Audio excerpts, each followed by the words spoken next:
Guys, good morning and welcome to my vlog. So, ang vlog na ito is related again sa continuation lang siya about sa baptism. So, gusto ko tapusin ang buong module about sa anong bang nangyayari sa binyag. So, before I start this vlog, samahan niyo po ako at magdasal tayo para mag-guide po tayo ng Holy Spirit. Okay, God, thank you. And in the Father, Son, of the Holy Spirit, Amen.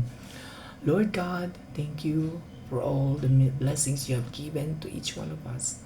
A million times for those blessings. Thank you for the gift of life, for family, and friends. Patawarin niyo po kami, Lord, sa mga nagawa naming kasalanan, especially sa mga taong nasaktan namin, sa mga taong nakakalimutan ka, sa mga taong hindi ka nila naalala, nakatuon na ang kanilang atensyon sa ibang bagay. Mga taong, lalo na sa mga kasalanan ko na masyado akong naging tempted sa social media. Sana po patnubayan niyo lagi ako, Panginoon. And in this vlog, pinapanalangin ko po yung mga kaluluwa sa purgatorio, yung mga taong namayapa na, mga taong nakasama namin ito sa buhay, pero nauna na sila. Patnubayan niyo po ko mga kaluluwa sa purgatorio, yung mga kaluluwa na mahal namin, yung mga kamag-anak namin, especially yung tatay ko, kapatid ko, pamangkin, tito, tita, lolo, lola. Mga kaluluwa na kailangan ng dasal, ang mga kaluluwa na hindi matahimik, ang mga kaluluwa na nabaon sa limot, yung mga kaluluwa na hindi pa nalibing ng maayos, ng mga kaluluwang namatay, ng mga hindi nila inaasahan. Lahat ng mga kaluluwa sa purgatorio, Panginoon, yung mga bata na hindi pinanganak, the unborn, Lord, bigyan niyo po sila ng payapa at eternal life. All this we ask through Christ our Lord. Amen. So ayun, welcome again guys sa Buhay Parokya. Ito po yung vlog na regarding sa sequence ng rite ng baptism. So sa sequence na ito, kanina sa unang vlog ko kasi na-discuss ko yung preparation. So this one is rites na mismo. So sa rites na yan, magsa-start si Father sa sign of the cross. So, syempre automatic yun. Lagi. Start beginning ng misa. Parang misa din kasi siya. So, sign of the cross. So, tatanungin ni Father, bakit andito sila? Bakit andito kayo? Ano ba yung purpose ng pagpunta nyo dito sa simbahan? Ayun, pag tinanong na, ready na ba kayo? Ano ang pagpunta nyo dito sa simbahan? Ano ang pakay natin? Why are you here? Because of ready na ba kayo para sa mga duties and responsibilities? Tatanungin ni Father ngayon. Siyempre in English, pero dinidiscuss ko lang siya in Tagalog. So pag nag-claim na ni Father, after matanong ni Father, so bakit andito, at saka pagtanong niya na ready na ba kayo for the duties and responsibilities, sasagot yung mga ninong at ninang, tatay, nanay. Yes, we are. Dapat ganon. And then, i-claim na ni Father yung baby. I claim you as a new member of the Catholic Church by signing of the cross. So, isa-sign of the cross sa noo, yung bata. And then, susunod doon yung tatay at nanay at sa kaninong at ninang. So, lahat sila magsa-sign of the cross sa noo ng bata. So, ganun yun. Then, after nun, magbabasa na ako ng first reading. And then, after ng first reading is yung gospel. Sa gospel part, ito lagi yung napapansin ko. Kasi yung iba, pag umaattend ng binyag is, hindi alam yung, pag sinabi ni Father, the Lord be with you and with your spirit. Sumain niyo ang Panginoon at sumain niyo rin. And then, reading from the Holy Gospel according to Mark. Like for example, kasi Mark lagi ang sa handouts na to, Mark ang Gospel. So, pag sinabi ni Father, reading from the Holy Gospel according to Mark, glory to you, O Lord, ang sagot. So, glory, cross sa noo, to you, lips, and then, O Lord. So, ganun yun. Ang ibig sabihin nun ay, you proclaim the word of God through the mind, my lips, and my heart.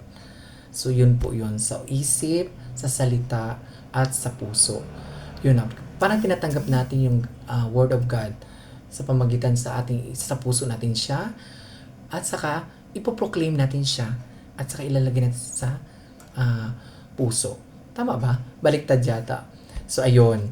So, glory to you, O Lord. Tatlo po yan. And then, babasa si Father ng Gospel about sa Mark. So, yung Gospel na Mark na ito, i-shorten ko lang siya. Ito yung dinadala daw, hayaan daw nating dalhin ang mga bata sa simbahan. Kayo, ang tanungin ko po kayo, yung mga parents especially, sanayin po natin yung mga babies pa lang, maliit pa lang, dalhin natin sa simbahan. Okay lang po yan kahit mag-ingay sila. Basta sanayin natin silang dalhin sa simbahan kahit every Sunday, once a week, every Sunday. Kasi doon makikita nila na ang pagiging religious ng buhay ng mag-asawa. Responsibilities po natin yung mga anak natin na dalhin sila sa parokya. And then, ang sabi pa dito sa Mark is, hindi daw tayo makakapasok sa kaharian ng Diyos kapag hindi tayo katulad ng bata. Ano ba ang bata? Bakit bata? Yun ang na-mention. You cannot enter the kingdom of God unless you're just like a child will not enter it. Diba? Parang katulad sa bata. Ano ba ang ugali ng bata? Ano ba yung puso ng bata? So yung bata kasi, di ba pag yung bata madaling magpatawad. Hindi sila marunong magtanim ng galit. Yung mga baby, yung mga maliit, not totally baby, yung mga maliliit na bata. Di ba? Pag pinalo mo yan, kurutin mo yan, after na malambing mo sila, okay na sila ulit.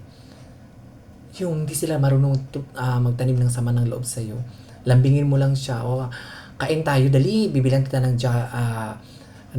kakain tayo sa labas. Okay, sige. Luluto kita ng favorite mong food, okay na sila. Pero pag tayo, di ba, mga matatanda, yung mga kahit yung mga edad-edad na, ayoko na matanda, magiging ako. Pag pinagalitan tayo, o napahiya tayo, or nasaktan tayo, physically, emotionally, ang hirap natin makamove on. So, ito yung reminder sa atin ni Lord na katulad dapat tayo sa puso ng mga bata. Huwag na mag-isip bata, hindi naman po maganda yun. So, yun po yung gospel. Napakasimple lang siya, di ba? Kung isipin, oo nga katulad sa bata lang dapat ako. Huwag lang ako mag-isip bata, di ba? So, yun po yung gospel Mark na gustong ipahiwatig sa binyag sa ating renewal ng baptism or sa baptism rites. So, ito lang po. And then, pag sinabi ni Father, praise to you, gospel of the Lord, praise to you, Lord Jesus Christ. Then after nun, homily is yung prayer of the faithful. So, magpipray ng prayer of the faithful and then prayer of exorcism. So, bakit may prayer of exorcism? So, syempre, yung mga masasamang elemento. Di ba naniniwala kayo sa mga pagka bawal daw biyahe yung bata pag walang binyag? May mga ganong yung mga matatanda. Di ba? Ayaw, wag muna ilabas yung baby kasi hindi pa nabinyagan. Tama naman, di ba? Wala pa siyang protection against the evil spirit. So, kaya may nasama na exorcism rites, sa rites. And then, after nun, is yung blessing and invocation over the baptismal water. Yung water na sinasabi ko sa unang vlog ko is yung ordinary water. And then, i-consecrate ni Father, o be-bless ni Father yung water para maging holy water na siya. So, next is yung renunciation and profession of faith. Bakit may ganun? Narinig niyo ba yung nag-aido kayo narinig yung aido? Aido lang yun sa kasal. Pero sa binyag, meron tayong aido. Nag-aido kas tayo, nire-renew natin yung baptismal promise. So, kaya nga, sabi ko sa unang vlog, alamin ninyo kung kailan kayo nabinyagan kasi yun ang birthday ninyo. Birthday as a member of the Catholic Church at saka natanggap niyo ang banal na espiritu ng Diyos through the baptism. So, yung I do na yan, napaka-importante yan.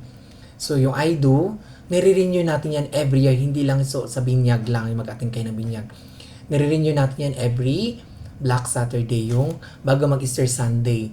Nagre-renew tayo ng baptismal promise natin.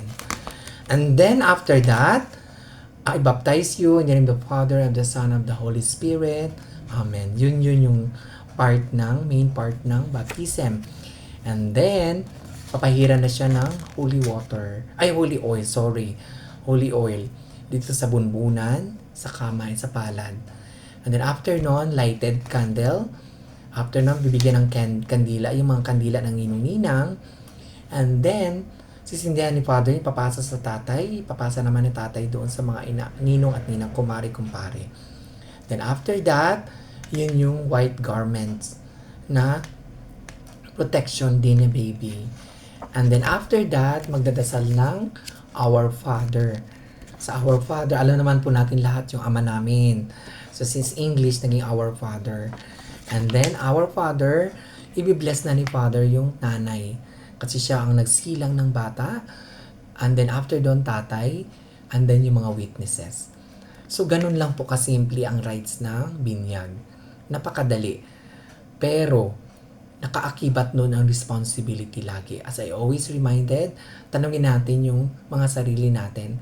May nagawa ba ako para sa sarili ko bilang misyonero na sa binyag na iyon, ma-witness mo kung ano ba talaga ang duties and responsibilities. Ano ba ang trabaho ko bilang ninong-ninang? Witness. Witness lang ba ako sa binyag lang? After nun, wala na. So, thank you guys and God bless you all.